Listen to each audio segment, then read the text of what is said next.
Hai, Assalamualaikum warahmatullahi wabarakatuh. Perkenalkan, nama saya Rehan Francisca Jafar. Saya salah satu mahasiswa Universitas Negeri Gorontalo. Saya dari jurusan Teknik Informatika, Program Studi Pendidikan Teknologi Informasi dengan NIM 532423083. Nah, teman-teman, video ini saya buat untuk memenuhi salah satu mata kuliah, yaitu Sistem Operasi yang diberikan oleh Bapak Ismail Talib SSI MPD. Nah, pada video kali ini saya akan mempresentasikan salah satu materi yang sudah saya buat, yaitu mengenai sejarah sistem operasi. Nah, simak videonya. Oke, teman-teman, jadi saya akan menampilkan PowerPoint yang telah saya buat, yaitu pada PowerPoint tersebut saya sudah membahas beberapa poin penting dalam materi sejarah dan perkembangan sistem operasi. Nah, poin yang pertama, kita masuk ke sejarah dan perkembangan sistem operasi. Nah, teman-teman, kira-kira bagaimana sih sejarah dan perkembangan sistem operasi di era awal komputer hingga saat ini? Nah, mari kita bahas sama-sama. Jadi, yang pertama dulu deh, sejarah sistem operasi. Nah, jadi sejarah sistem operasi ini dimulai dari era awal komputer, di mana komputer pada saat itu hanya digunakan oleh beberapa orang tertentu saja. Namun, seiring dengan perkembangan teknologi, komputer menjadi lebih terjangkau dan dapat digunakan oleh masyarakat umum. Dan hal itu juga yang membuat sistem operasi semakin penting karena menjadi jembatan antara pengguna dengan perangkat keras.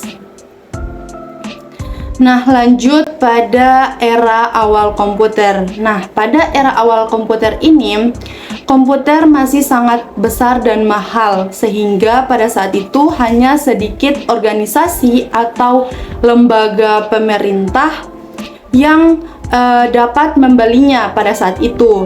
Dan pada saat itu juga program-program yang dijalankan pun langsung pada mesin komputer tersebut tanpa adanya sistem operasi. Dan hal itu juga yang membuat penggunaan komputer pada saat itu menjadi sangat sulit dan memakan waktu. Nah, pada tahun 1950-an, sistem operasi pertama kali diperkenalkan. Dan salah satu contohnya ada UNIVAC E yang menggunakan sistem operasi yang bernama EXEC-E.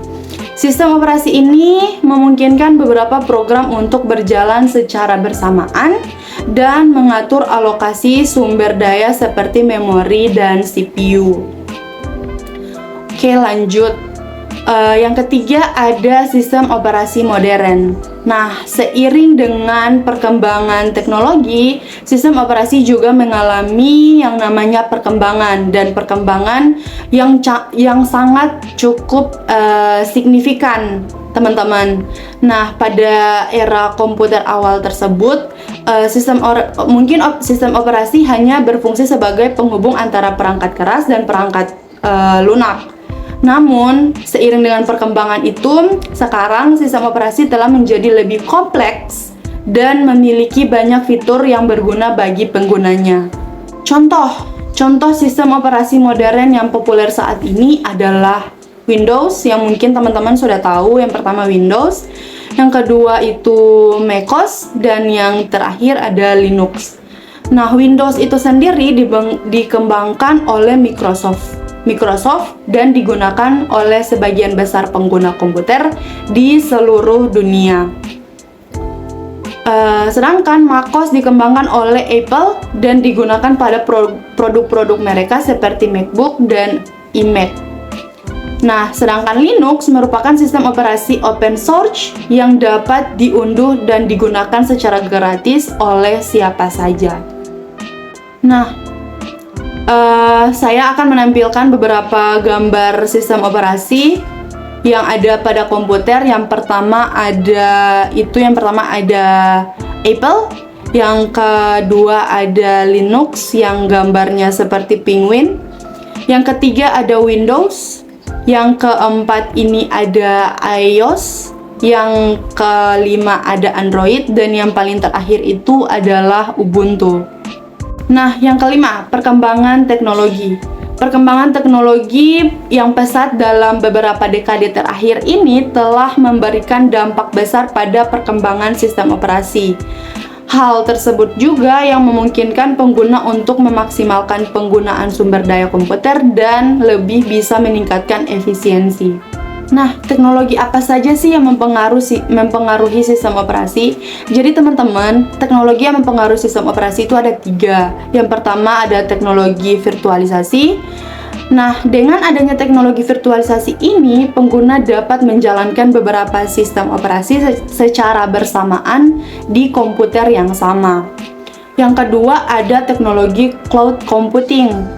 Nah, dengan adanya teknologi cloud computing ini, pengguna dapat mengakses aplikasi dan data dari mana saja dengan koneksi internet. Dan hal itu juga yang memungkinkan sistem operasi ini untuk bisa lebih fleksibel dan dapat diakses dari berbagai perangkat. Yang ketiga ada teknologi Internet of Things atau IoT. Nah, teknologi Internet of Things ini juga sangat mempengaruhi perkembangan sistem operasi loh.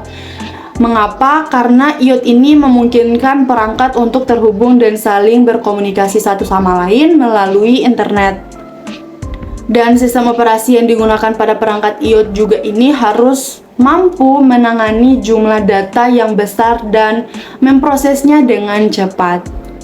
Nah, yang berikut ada tren masa depan, dan tren masa depan ini menjadi poin terakhir yang akan saya bahas pada presentasi kali ini, di mana sistem operasi masa depan mungkin akan semakin mengintegrasikan kecerdasan buatan atau AI dan pembelajaran mesin atau machine learning untuk meningkatkan kinerja dan efisiensi. Contohnya, sistem operasi dapat menggunakan AI untuk mempelajari kebiasaan pengguna dan melakukan tugas-tugas tertentu secara otomatis.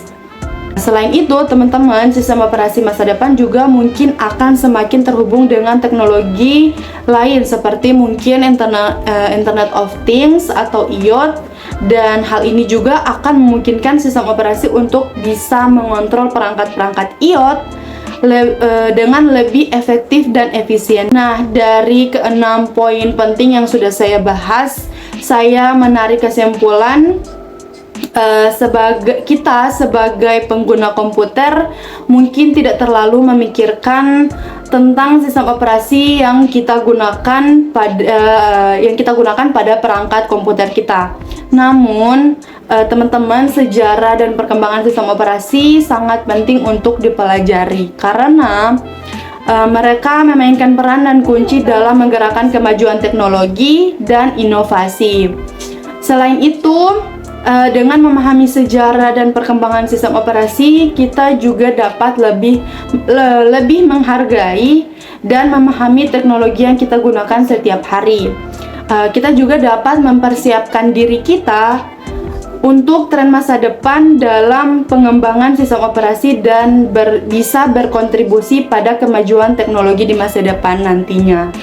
Oke teman-teman, itulah presentasi yang bisa saya sampaikan pada video kali ini. Semoga video saya dapat mengedukasi teman-teman tentang sejarah dan perkembangan sistem operasi yang sering kita gunakan pada perangkat komputer kita.